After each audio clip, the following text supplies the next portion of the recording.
Alamin ang magiging lagay ng panahon sa iba't ibang bahagi ng bansa ngayong araw ng Lunes.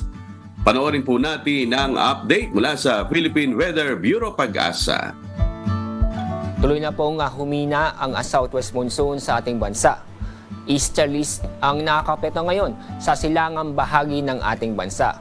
Ang easterlies, ito yung mainit na hangin galing sa dagat Pasipiko. At wala po tayong binabantayan na bagong low pressure area o bagyo sa loob ng ating Philippine Area of Responsibility.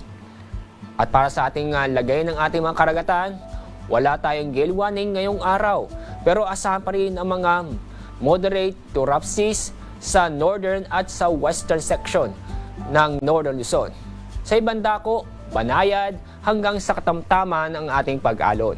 Kaya safe naman pong pumalaot ang ating mga kababayan sa buong kapuluan.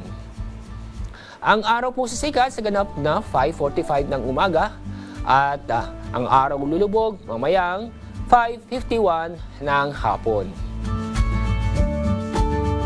At napanood po natin ang update mula kay Pag-asa Weather Specialist Alzar Aurelio. Tandaan, sa bawat araw na ating nasisilayan, tayo magpasalamat sa Diyos na may lalang.